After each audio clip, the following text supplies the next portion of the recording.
Ladies and gentlemen, welcome to the Garage Gym Athlete Podcast. I'm your host, Jerred Moon. The Garage Gym Athlete Podcast is a result of my desire to build better humans, unequivocal coaches, and autonomous athletes. I've spent the last several years obsessing over program design, nutrition, and every other way you can optimize human performance. This podcast distills the latest scientific research with what I've learned and blends it with the not-so-scientific field of mental toughness. We are here to build you into a dangerously effective athlete. If you enjoy this podcast, you can find out more about our training at garagegymathlete.com. And if you want to pursue more into the field of coaching and programming, head to endof3fitness.com. Thanks for listening.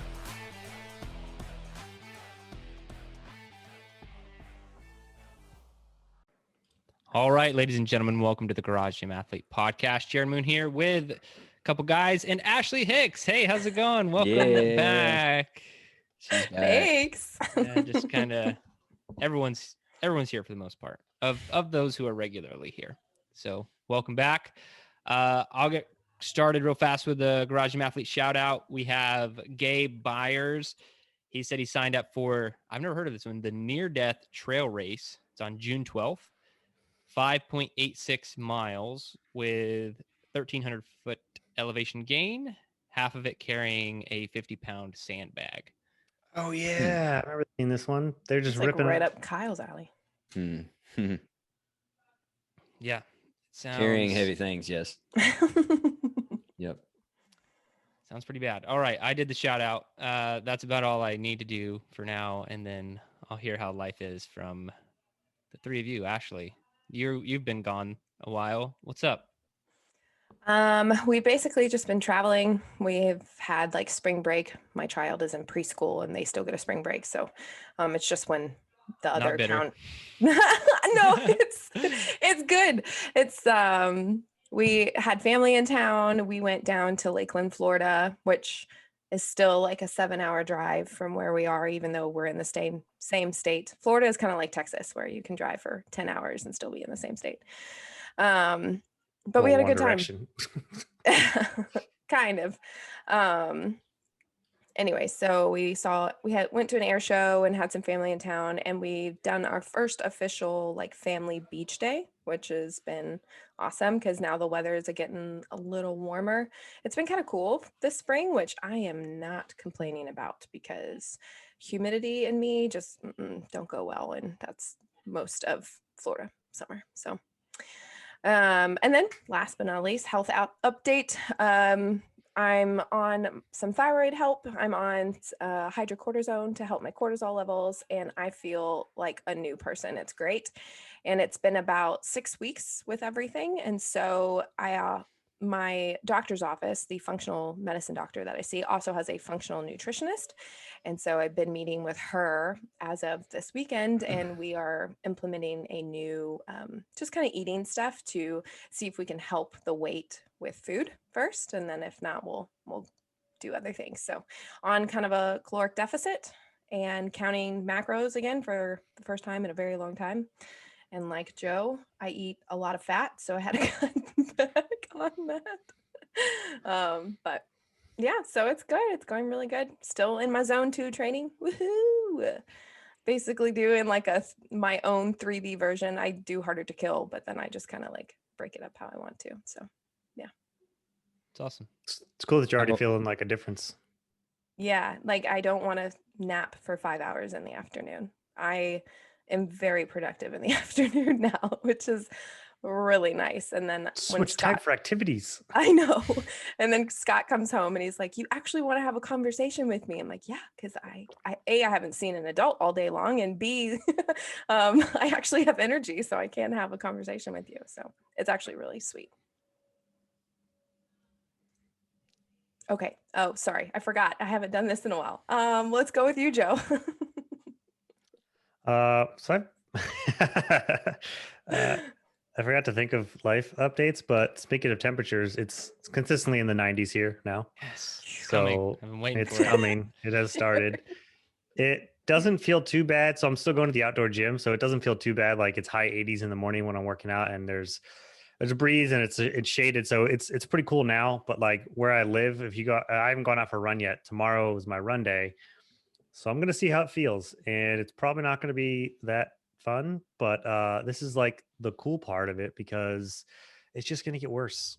So I think I just have to make myself adapt to the heat, maybe run a little hard so that when it is super hot out, I don't know, but I'm trying to guess at how long it's gonna be until I stop working out outside and stop running. So I'm gonna make it at least till the triple digits. I want to say like maybe 110, but I don't know if I can make it that long. We'll see.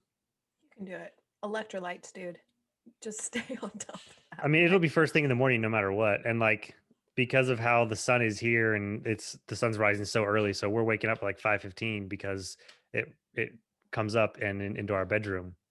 And it's just like, oh, well, everything's bright, so I guess my body just doesn't need to wake up now. So at Blackout least I'll shades? be so our windows are weird. We have like skinny windows that are floor to ceiling. And I'm Oh. not going to put in blackout curtains just for those little things that we won't even own anyway, because it's a partially furnished house. So let's deal with it. But it'll wake us up earlier so that it'll be semi cooler for longer, but it's going to creep up. It'll be fun. And like I don't know what temperatures are going to be when Murph comes around, because that's 4 weeks away, and it's probably going to be triple digits for Murph. So I'm probably going to have the hottest Murph on the team. It's not going to be cool. Quite literally. Yeah. Didn't even plan that one. All right. Who's next? I don't know. Okay, Kyle, I guess you can. I'm just sitting over here waiting. No.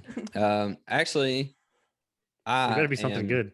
It's going to be something good. This is not a personal update. This is a shout out to our concurrent training elite group. Ooh. Because I just decided to make this my update this time because these people are crushing it, and I really enjoy getting to hop on the calls with them. This is our coaching tier now. We moved from one-on-one coaching to group coaching, and so the concurrent training elite is our group coaching now, and this is the first official full cycle of concurrent training elite. We did a beta cycle, and then now we're doing a fully open cycle, and these people are crushing it. So, and I really look forward to getting to talk to them every week, and they're all really sticking to their goals and accomplishing some cool things. So just shout out to the concurrent training elite group, and you should join it next cycle if you're not in it right now. Jerred. Awesome. Yeah. Shout out to Try to follow that. Well, I'm gonna shout out the CTE coach, Kyle Schrum, who's crushing it. That's well done. That's a good way to follow up. Good job. Yeah. Quick update for me. It's an equipment update and a training update. So I got a ski erg, which is cool. There you go. Wow. I wasn't gonna do the guessing mentality because Very they're nonchalant. too Wow. expensive. I think he have to, We didn't even get a chance. Yeah, I just threw that in there, but there's a bigger reason why. I buy gym equipment at times for my family members, and so like the big reason behind a reverse hyper is my dad broke his back, and I knew he would never buy a reverse hyper for himself, and so he actually did come over post surgery and all this stuff with his back, and did use it for a while, but then like anything, those things kind of fall off over time. But what a lot of people don't know about my brother, he blown up multiple times, Iraq and Afghanistan, several deployments, spent a lot of years over there. He's missing 4 inches of his femur, has a metal plate in his elbow, TBI. Just he's been through some shit, just to put it how it should be said. And he wanted to start working out with me, but he is very limited on what he can do. It's a very like he's tried a lot of things too. Like he's tried just swimming, going to the YMCA, doing like different things.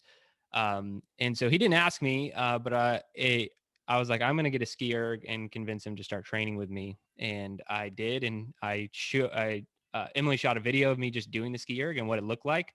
And then I showed it to him when he came to one of my boys' soccer games. And I was like, you think you could do this? And he's like, yeah, I think I could do that. I was like, well, cool. We'll come over next week. We'll start training together.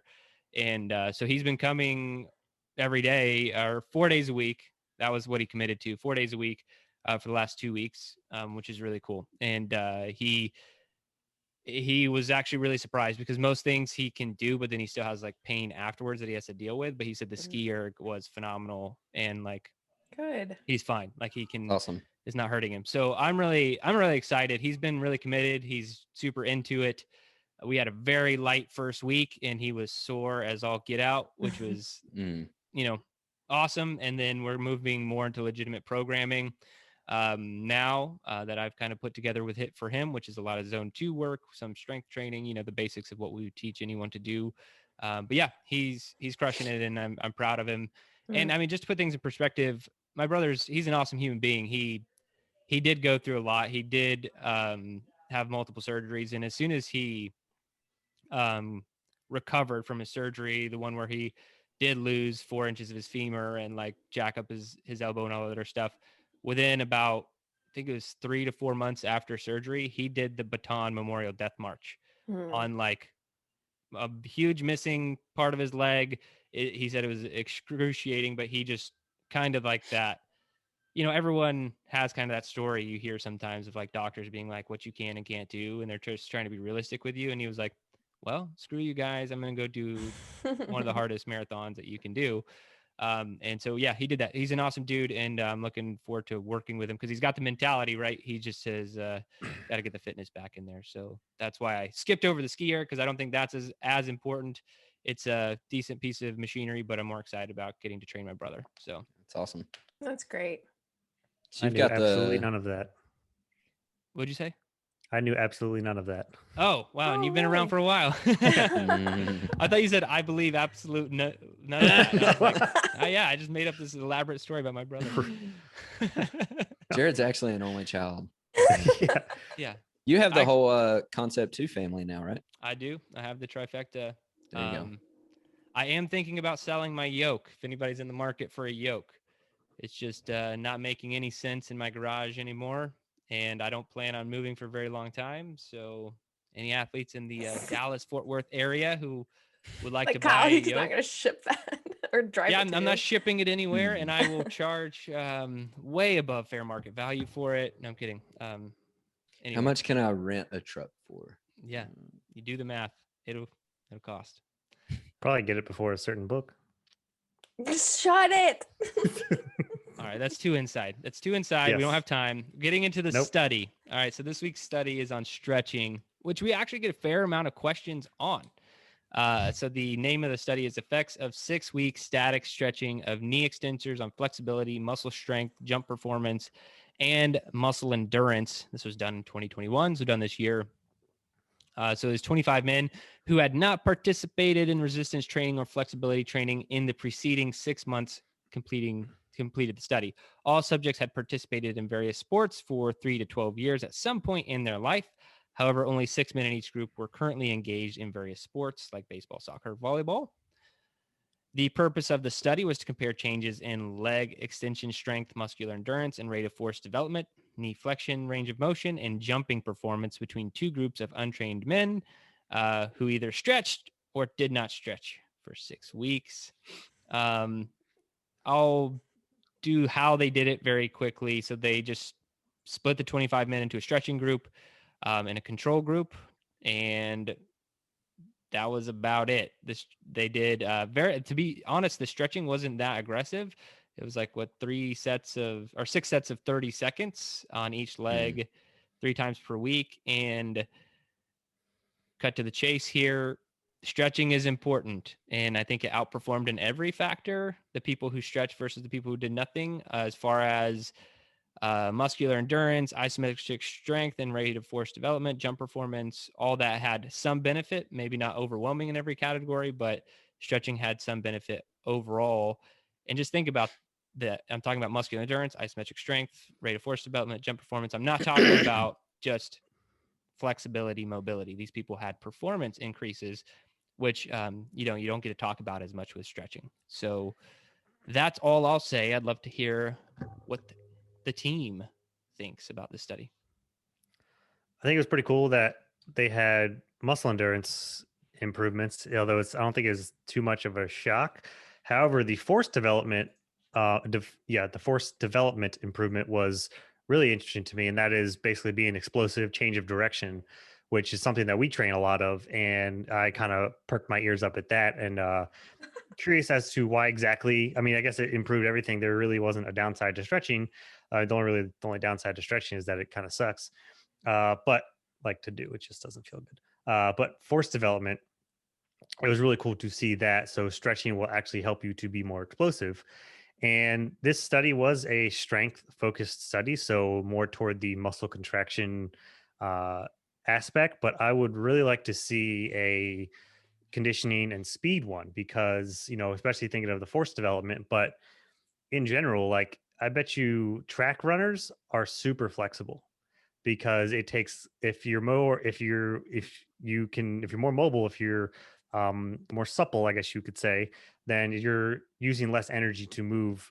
Your range of motion is better. And I know when I was in high school, from my second half to my first to second half of high school, I got more flexible as I went because of the sports that I played and the training that I did. And by senior year, I was one of the faster ones on the team. And I never ran in the off season. I didn't do any strength training. I just got more flexible and I got faster. So I think flexibility is one of those things that is definitely great to add in. And it would be cool to see more in terms of like running, and if it can improve whether it's endurance, cardio endurance, or speed, top speed, and those metrics. But on top of that, just to go off on the side with stretching, is that it can help you clear up issues that you might not think of. So like when I was having my low back issues at the end of last year, it wasn't a squat thing. It wasn't a form thing. It wasn't necessarily something going on my low back. It was super tight quads and super tight hip flexors. So I knew every night I had to do couch stretch for basically every day. And then after it cleared up, I just have to keep on maintenance of, I know I have super tight quads. If you sit in a desk all day, you might have tight hip flexors, tight quads. You also might have a tight chest. So your pec muscles, which can cause your shoulders to roll forward. So if you're having problems with overhead, so all this stretching can help relieve any sort of pain or niggling things that you might have in general. So it cleared up my low back issues, and it was stretching my quads. That's all I did was add couch stretching in front of the TV by the couch, aptly named, and it did good. It did good. So it's just a little bit of stretching can benefit you a ton. But I'm going to turn it over to Ashley. Yeah. So the thing that I found interesting was the increased range of motion too. And then obviously the strength benefit, which I thought was cool. And even though they did the success at 30 seconds, they talked about that they wanted 2 minutes per muscle group, right? So if it was hamstrings or quads or whatnot. So it's kind of a little bit, it's 30 seconds, but you might be changing, but you're also focusing on that same muscle group. So it reminded me of, I just did like a session of yin yoga where you like hold a pose for long periods of time. And the goal is that you're able to hold this and then be able to breathe through it and be able to get deeper within the stretch, which And that's what Ramwad is specifically. Yeah. For sure, which I think is great, because I think what they found is a lot of people that are lifting are doing CrossFit because there's ROMWOD, there's GoWOD, there's so many things out there that you can use. I think they found that like the mobility for certain people, it just wasn't there. And that helps your training. And the study kind of shows that. So I said chronic stretching might be something to do maybe on a rest day, to like focus on longer periods of stretching. So where you have time to be able to do that, but also to kind of dedicate some time even after, because your body's warm, right? And so your static stretching you can do after your workout when your body is warm. We always say do your dynamic stuff prior to, but yeah. Kyle, what did you have on this one? Yeah, just to kind of touch on basically what you and Joe have said. The stretching itself. So I think a lot of, and the study kind of talks about this as well, of how for a long time, like people like strength athletes have not like really prioritized stretching, especially like stretching beforehand and like warming up. And a lot of people, it's kind of, that's why we program warm ups in our programming, is because like we want you to warm up. You need to warm up. Maybe not static stretching is what you need to do for your warm up. Most of the time it's not, but you need to do some kind of warm up. But people don't think about stretching. They don't like to do it. And it kind of came out, a few years ago that, well, stretching doesn't actually help you that much. And people are like, okay, I'm not going to stretch anymore. And it's like, well, no, everybody's injured now because nobody's stretching.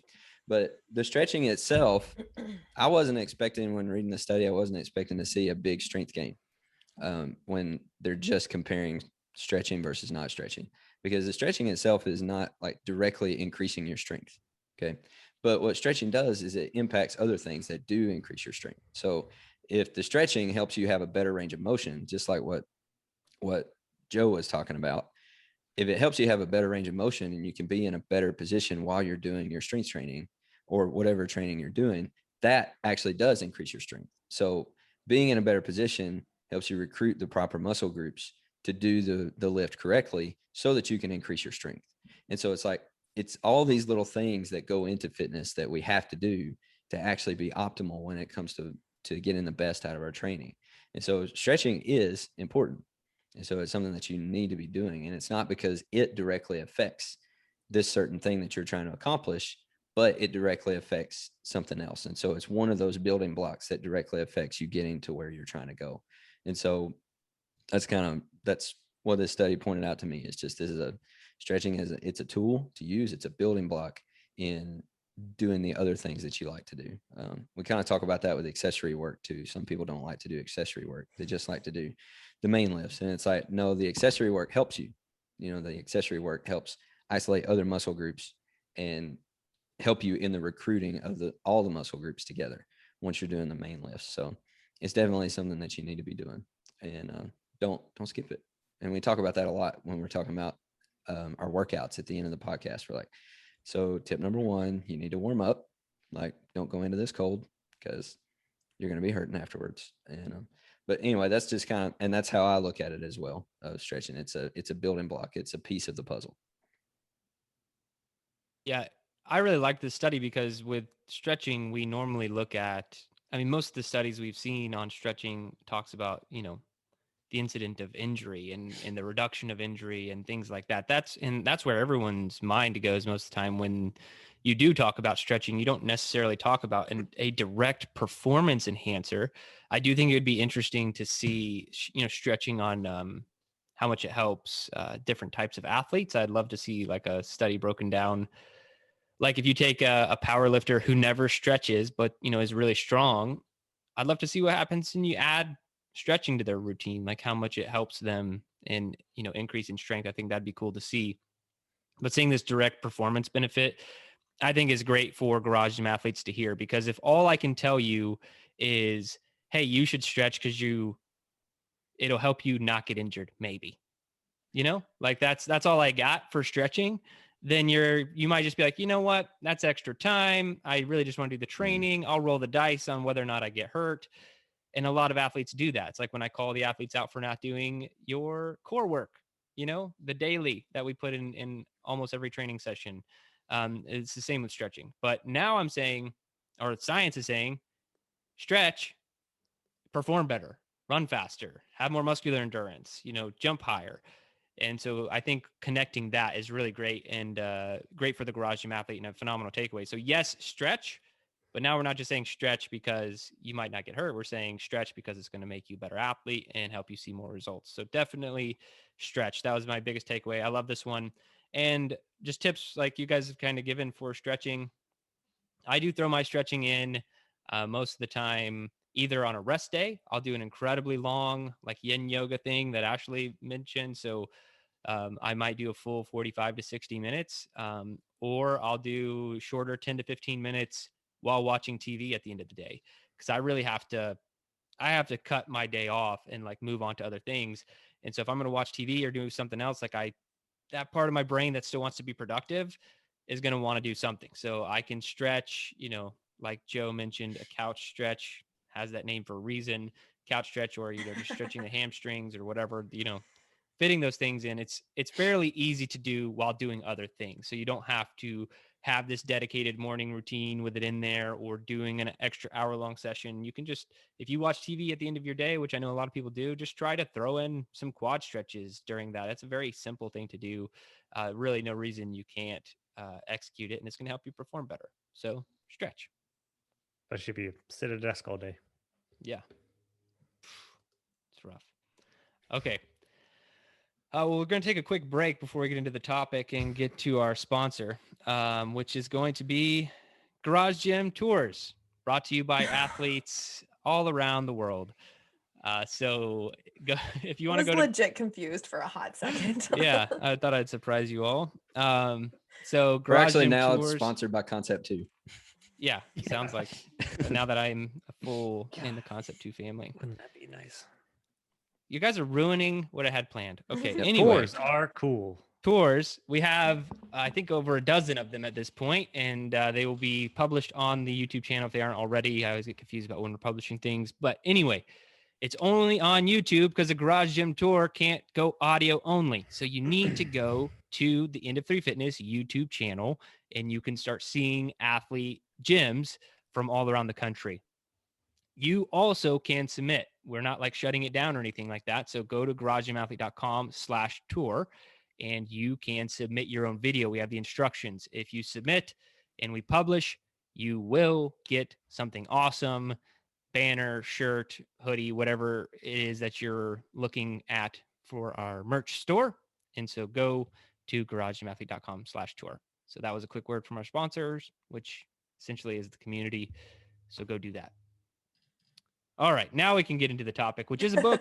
It's that time to do a book review, and we did the book Sugar Crush, How to Reduce Inflammation, Reverse Nerve Damage, and Reclaim Good Health by Dr. Richard P. Jacoby? Jacob Y. And Jacoby? Jacob Y. and, No. and Raquel Baldelamore, which I This is think in going Harry well. Potter, What? in Harry Potter is the name that should not be spoken. So Okay. No, that's Voldemort. Good try. hey, so Doing this. We're book so good at justice. reading. I had to, Yeah. I mean, Book review. Jacoby is a weird name, right? It's sorry, I can't do it. I've been messing up so many names on the podcast recently. I shouldn't be allowed to speak people's names. I'm just going to go with first names because most of those are easy to hit. Anyway, something I want to point out about this book before we get into it, because I was kind of confused going through it, and I don't know what kind of criticisms or I don't know. I think you're only going to have criticisms from what it sounded like earlier. But anyway, Sugar Crush was published in 2016, which I think is something that should be noted. The audiobook was published in 2020.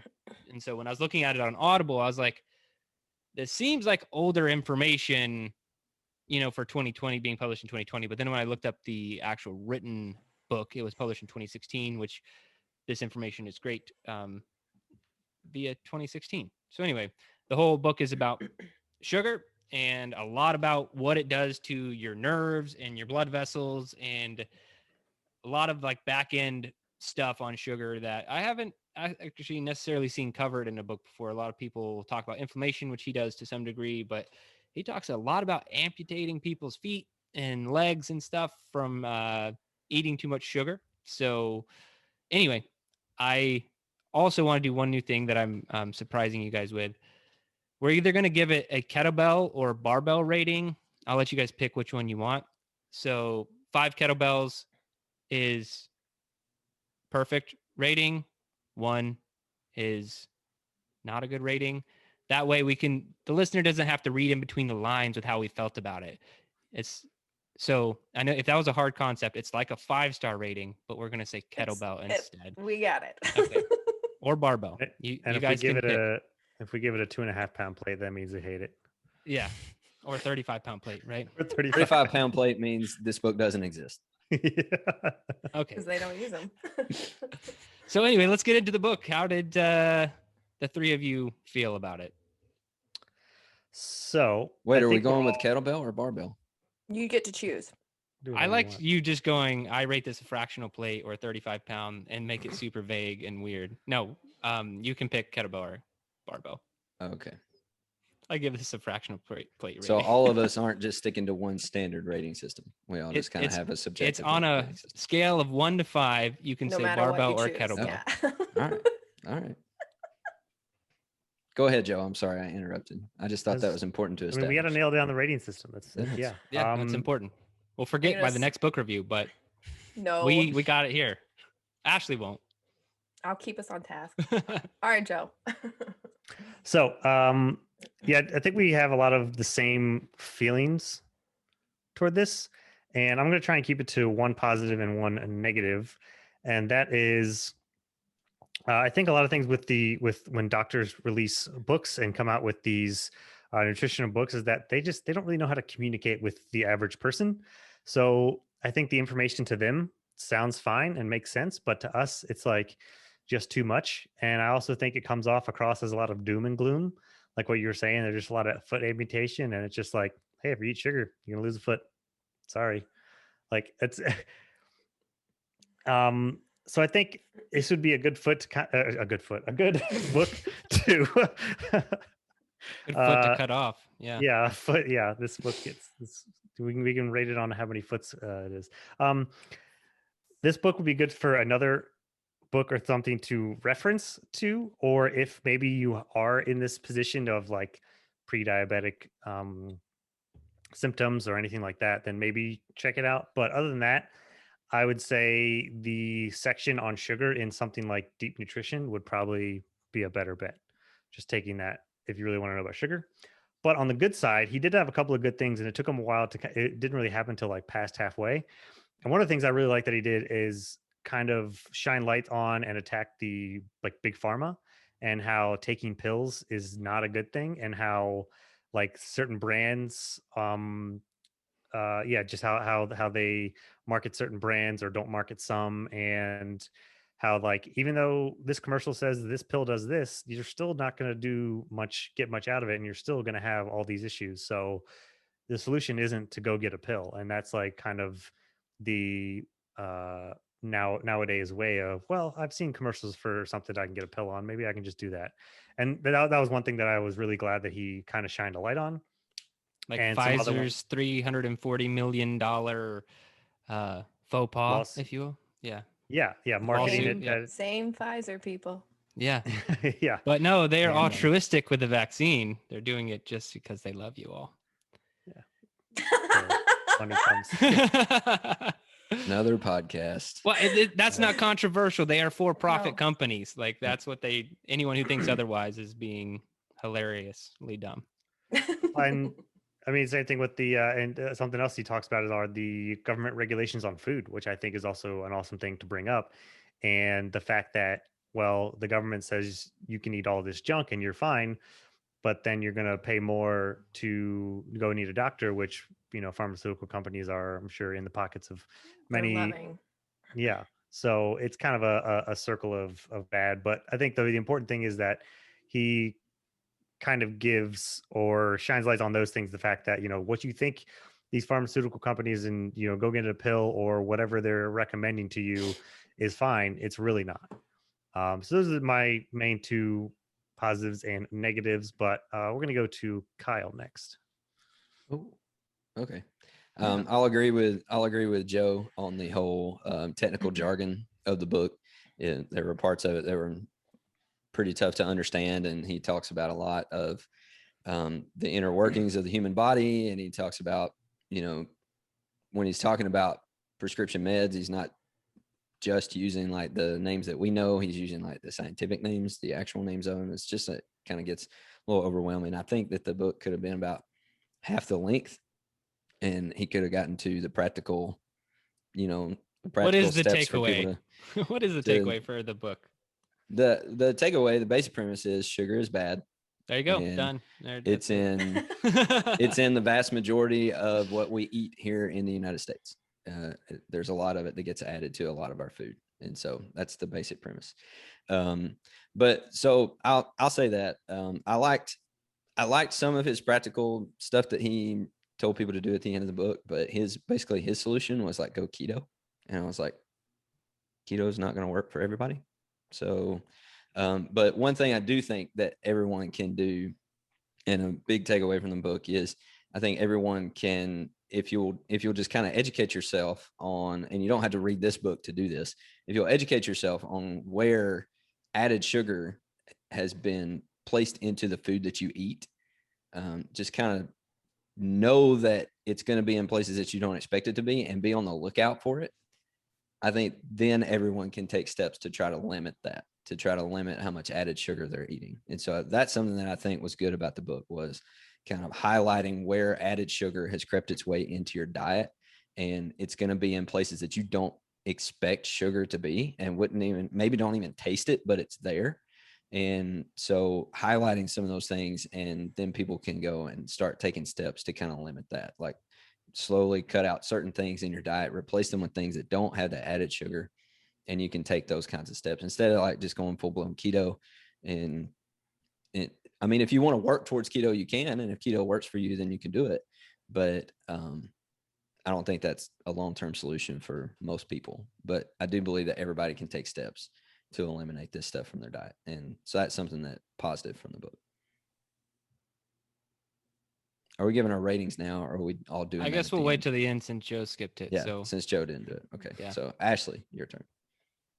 Yeah. So, I mean, just what you guys said, I liked how he touched on the inflammation markers. Like he talked about on carpal tunnel, like something that lots of people wouldn't even associate with sugar is potentially even something from high sugar diet. And when we're talking sugar here, it's not even just the added sugar and like white sugar, like we're talking carbohydrates that are processed.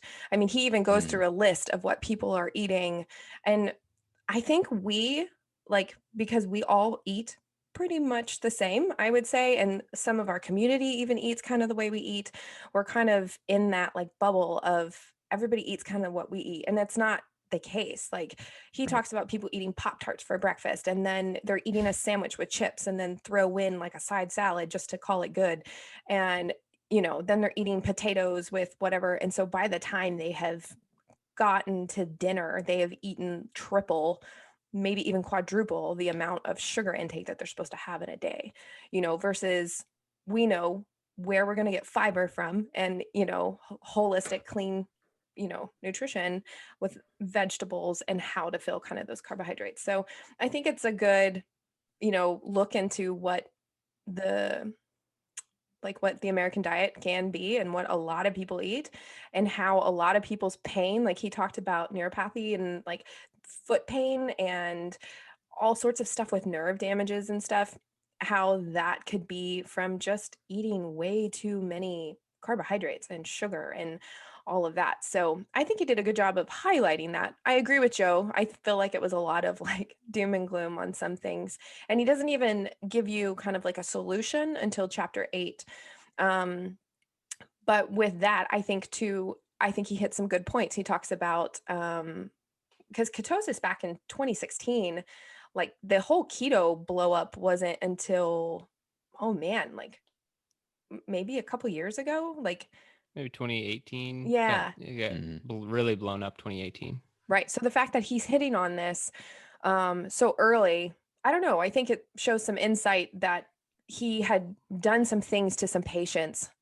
He even talked about cancer patients, how cancer eats on carbohydrates and sugar and whatnot, and how he, they knew that ketosis could help them.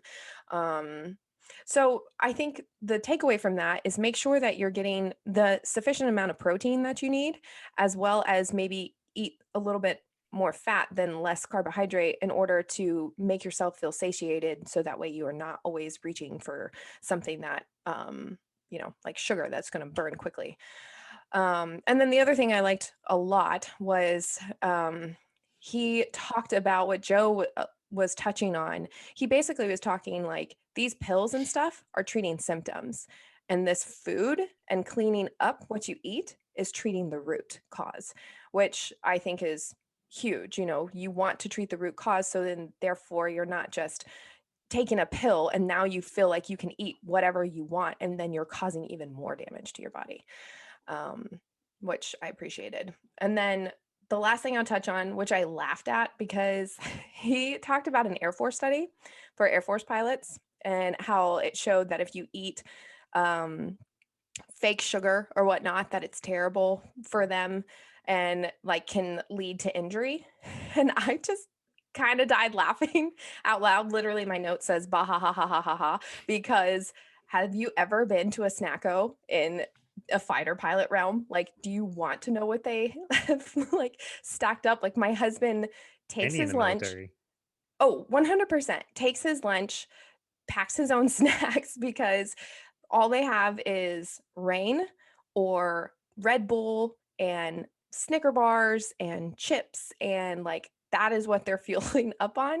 And I don't know, I was just kind of laughing while he was like, they are trying to prevent this so pilots can have more injury prevention. And I'm like, nah, it hasn't even hit that. So anyways, that was kind of my one funny thing, but I liked the book overall. It wasn't bad, so I'm not poo-pooing on the book, Jerred. We'll get to our ratings shortly. Okay, your turn. Just interesting thing on the military though. You are very right. I was just talking to my brother about this because we're clearly talking to about some of his habits, and he was just talking about his army days. He's like, wars are fought on nicotine and energy drinks, and I was like, that's the truth. That's the truth of the matter. And so anyway, getting back to sugar in this book, I think this book was very intentionally written for someone who has disease. Like, just the entire time, like I just never felt like this book was talking to me. You know what I mean? Right. Like, he was very specifically talking to someone with a lot of ailments. So I do think if someone in your family, trying to think of like how, if you're a garage gym athlete, you've already reduced a lot of sugar in your diet, this would be great to give to a family member. I'll be that person 100% of the time. Like, oh, is this going to offend you? I don't care. You're my family member. This is where offense is allowed to happen. Maybe I'm not allowed to offend people on the internet or Instagram or what without getting canceled, but my family can't cancel me.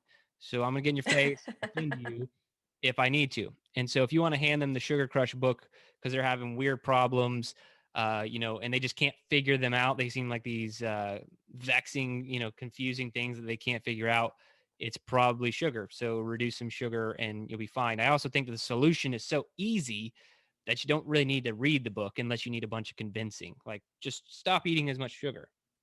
I think no sugar is very hard. I actually don't even know what people mean when they say like a no sugar diet. Like, I don't even know if that's possible, like legitimately possible, because your body's going to break most carbohydrates down into the simplest form of glucose, depending on the carbohydrate. So it's just like, I don't know what people mean by that, but reducing as much refined sugar in your diet or added sugar as possible is something we should all be striving for, really just all the time. I think knowing that, so who the book was written for is very important going into it, and you can get a lot of good information if you're kind of in that boat or if you have any weird health problems. One thing that he mentioned in the book that was completely not backed up by anything, it was just kind of his theory, was he mentioned NFL football players consuming a lot of carbohydrates, and they're having the highest frequency of, I think it was ALS. That's very that was a big for me, because yes, he asked a really good question. It's backed up by absolutely nothing, so let's not jump to any conclusions here, but that is very interesting to me, because if you can be incredibly, I don't want to call football players healthy either. That'd be like calling people in the military healthy, right? Who are just young and athletic, right? It's not the truth. But if you can be at that level of athletic performance, but sugar still, quote unquote, crushes you, to use the book line, and can give you disease without the inflammation, without the obesity, without all those things, that is surprising for me. And I would love to dive into more research on that, because if that's the truth, sugar's even scarier than I thought. I try and reduce sugar to the best of my ability, but I'm not scared of sugar like some other fitness gurus would be. Like, if I'm in the middle of a workout that's incredibly high intensity, I'm okay ingesting some sugar, pure sugar, right then and there, because I know how quickly my body's going to digest it and what it's going to be used for. So I'm not like scared, like, oh, I had the sugar drops, the inflammation coming, like I don't feel like that's the truth. But if it is the truth from what he's saying about these football players, that's pretty alarming. And I'd love to know more about that. But I don't know if we ever will truly figure that out. So other connections he made, which we've heard of Alzheimer's being type 3 diabetes, I think is very interesting too. So just a lot of good information about diseases you wouldn't otherwise think are related to sugar that are. And yeah, I wasn't a huge fan of his solution just being another, okay, go keto, like Kyle was saying, go low carb. Like I eat a low carb diet primarily because it makes me feel better, just my day to day. And this is something I realize all the time. And it's like this cycle. I just go through it every year, same cycle. I'll be low carb, and then somehow my carbohydrates will start increasing. And then I'll just be like, I feel a little bit worse than normal, or not optimal. I'm like, you're eating way more carbohydrates than you were. And so then I back carbohydrates back down. I make sure I really get focused on my protein and healthy fats, and then boom, my energy levels are perfect again. And so this is just something I go through continuously, because it's not like I'm going to eat crap carbohydrates. It's just more carbohydrates, like, that I wouldn't normally have if I'm trying intentionally to be low carb. So I do know that low carb works for me, but I'm not a low carb person like a lot of the nutrition gurus are out there, because I think carbs are killing you. This is just what I found works for me, makes me feel good, keeps my energy level stable. And Kyle, I had one specific question for you, because there was a part in there about migraines, and I was just wondering if I feel like you found the same correlation. He was talking about migraines and sugar. He also mentioned having like a quick hit of sugar when you get a migraine, like kind of reducing the migraine and stuff. Did you find that information interesting with your migraines, or, something you found to be true? Yeah, absolutely did. And I was going to bring that up, but I was following Joe and trying to do one good and one bad, and I picked a different good than that one. But yeah, that was very helpful because he kind of highlighted. I still think the jury's kind of out on where migraines actually come from, and that's kind of something, the research that I've done, like science still doesn't really know. They haven't really targeted, okay, this is what is happening with a migraine, or at least I haven't found it yet, or this is where it comes from. But that tends to happen is when I get one and I look back at what I've eaten for the day or what I've done for the day, that's what I tend to find is I had more carbs than I usually do. And especially if I've had some kind of dessert or some kind of just something that's like straight sweet, if I've had something that's much higher, just that one meal or that one piece of the meal that's much higher in carbs than I normally have, and it hits me later in the day, that's typically what I find. And that's kind of what I've narrowed it down. And that's kind of why I'm really working hard to kind of eliminate as many carbs as I can from my diet, is just because that's what I've narrowed it down to as well. So yeah, that was very helpful to kind of get some confirmation on that. Awesome. Well, I guess we can move to our kettlebell rating. I guess I'll pick for today, or Joe, 1 to 5 kettlebells. 3 out of 5 decapitated feet. No, 3 out of 5 kettlebells. All right. 3. Kyle. I'll give it a 3 as well, just because I think it's helpful to sound like what you were saying. I think if people already have issues that they really need some convincing on, like, this is where this is coming from. But I think honestly, I think the vast majority of people don't need to read it. They just need to, basic premise is sugar is bad. Don't eat it. And there you go. You got the book. So Ashley. I got a 3.5. All right. Just because fractional plate. Thought about doing 2.5. You know how I love my fractional plates. You'll make fun of me for it. Just because I think most Americans are sick, though. Like, if you look at what people are eating, I think a lot of people should maybe, I don't know, give it a second glance and see if they can actually help themselves in a more holistic way. Jerred? We should switch it to barbells, where we can have fractional plates and half ratings. I'm down. It's like loading a barbell. I would choose a barbell over a kettlebell any day. It's still a 3. Still a 3 from me. Let's get weird with it. I think I was going to go with a 3, and then Ashley just convinced me to go with a 3.5 as well, because of the information wasn't bad. I think from the 4 of us, it's kind of like old news. And that's not why I should give poorer rating on a book. I think Right. overall, for the audience that it was written for, the information that is there, overall really good. I don't have a lot of negatives to say other than what I did say just about the keto, like all that kind of stuff. But yeah, so I'll go 3.5 as well. So there we go. That's how we feel about that one. What would be a 5 for you guys of books? Just if you can think of one. I already know Kyle's, but Art of Resilience. Everybody knows mine. so 5. Deep nutrition for sure. Yeah, it's like deep nutrition would probably be one for me. Or That one's also hard to digest. There's just so much information, but it's not like all doom and gloom. There's actually like practical application as you're getting all this information. a higher one for me too, that's kind of really easy / was a super easy read, was the Make Your Bed guy. Mhm. I really 5? liked. I think I can get a 5. It may be a 4.5, Okay. but And that so one. 5 deep nutrition for Joe. Kyle, your 5 is The Art of Resilience. Sure. Come on, dude. You loved that book. I did love it. I did love it. Yeah. Ashley, what was your 5? So I'd just say we'll say Make the Your Bed. make your bed. Why not? Make Your Bed. Yours Yours is the going to one be thing, the right? one thing. The No, I'm trying to keep it health and fitness related. We both said the one thing for him. No, I mean for sure that's like one of my All-time favorite books. favorite But if I would go with Endure, so by Alex. Oh, that's a good Hutchinson. one. Yeah. That's a 5. I'm either going to give it a 5 because it was entertaining to read, Mm-hmm. or the information is just phenomenal. Like Joe giving deep nutrition a 5, completely get it. The information warrants the 5. Yep. The entertaining factor, not a 5. You know, it took me a while to get through that book. Yeah, but it's a phenomenal book. So anyway, let's get to the workout. Who's briefing it? I've got to pull it up if you want. Let's All right. do it. It's the South Wrestler. And it's 10 rounds for time or 30 minutes, whichever comes first.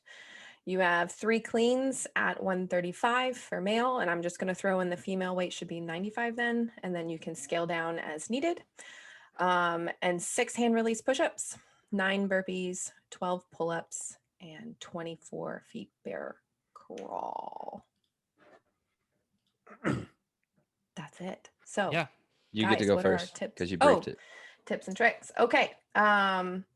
Yeah, so I just had scale where needed. So specifically, I'm looking at like the pull-ups, I guess you can kip, but again, we talk about don't kip, unless you can do a lot of normal pull-ups. So maybe the pull-ups there, hand release push-up should be fine. And then the cleans would be where I would look at to scale too, because again, you're trying to get this 10 rounds in. My biggest tip, I guess, would be continuous movement. Try not to take breaks. You're trying to hit a time cap, right? You're trying to get this 10 rounds in before 30 minutes. So make sure you're continually moving. If you have to slow down a little bit, that's fine. But instead of taking, longer, like 30-second breaks to break it up. I think the bear crawls might get a little dicey with everything too. But I think you should be good. And I said all the beets, not as in the vegetable. I'm talking like I'm going to say jams, and y'all are going to talk about that too. So all the music to keep you moving, whatever that may be. So Jam on a beat. jam on a jam. beat. Ugh. Beat Lots jam. of sugar. Anyways. Crush. Yeah. Kyle, what's your tips? For me, the pull-ups are the hardest part of this one. They really slow me down the most, whereas the rest of it is pretty fast. Even hand release push-ups, I can typically do those pretty quickly. But then the pull-ups are like, it kind of slows down. So it's like, freaking pull-ups. But I would just say, scale them if you need to. Like we always say with pull-ups, you can do the inverted rows, things like that, and scale them to where you need to. And but I like this one. It's fun. We do some things that we don't typically do. We don't do a whole lot of cleans in our programming, and so it's kind of cool to have one that's got some cleans in it, a good solid whole body powerful movement, just straight power. I really like that. And then bear crawls. I like bear crawls. I think they're cool. Me too. I did a lot of bear crawls, and yeah, it's weird, but The worst. did a lot of bear crawls in Football player, high school probably. playing football. Yeah. So I was a lineman. That should make you hate so them. I had I was to going to say linemen always had to love bear crawl crawls. I all the don't know time. why. So I just kind of got used to it. It's kind of nostalgic for me. It's nostalgic for me. I would rather have bear crawled than ran in high school. Like, give me bear crawls to do instead of running. That was just me. Run a marathon. Yeah. I wouldn't run a marathon, but I'd still run over a bear crawl any day. Anyway. Yeah. Okay, Joe. Oh, hey. So because it just says cleans, so they should be squat cleans. I think we need to clarify that, correct? Oh, yeah. That's always a big one in this community. Yes. So it does not say power. They are squat, but it's not very heavy. Depends on what mood we're in, whether they're full squat clean or hang clean. Yeah.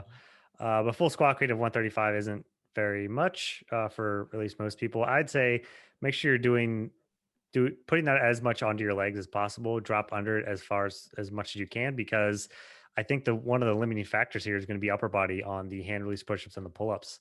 It's not a ton of hand release push-ups, but the bear crawl, you're holding your upper body up, and then 12 pull-ups after a while, after 10 rounds, is going to get up there. Because this is more pull-ups than what you're going to do during a Murph. So 10 rounds or 30 minutes, that means each round should take you 3 minutes. So to me, I'm going to kind of counteract what Ashley is saying. And she said, make them go as fast as possible. I think if your first round is like 90 seconds, maybe dial it back a little bit, because I think muscle fatigue is going to catch up to you.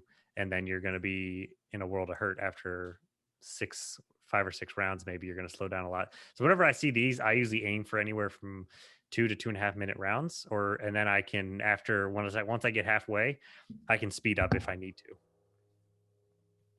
To clarify, I didn't say go as fast as possible. I just said continuous movement. That's true. Yeah. That is what she said. Okay. Yeah. Was that everything, Joe?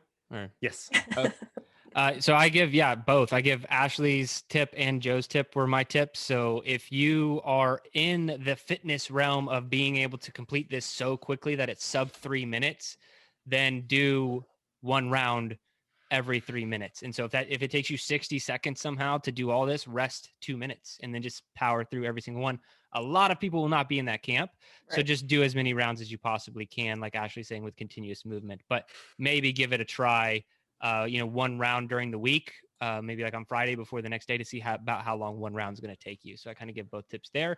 And also drop the weight, the 3 cleans at 135. Who cares about that? Like, do whatever weight you want. This is an old workout in which I did that. But that's it for this week. Thank you so much for everyone being a part of the community.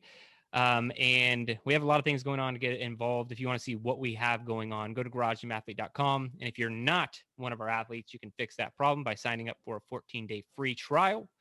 And we'd really appreciate it, guys. But that's it. Garage Gym Athlete Podcast. If you want to learn more, go to garagegymathlete.com. You can learn about our training. Let us send you a copy of our book, The Garage Gym Athlete, or you can even get featured on the Garage Gym Athlete Podcast. Thanks for listening.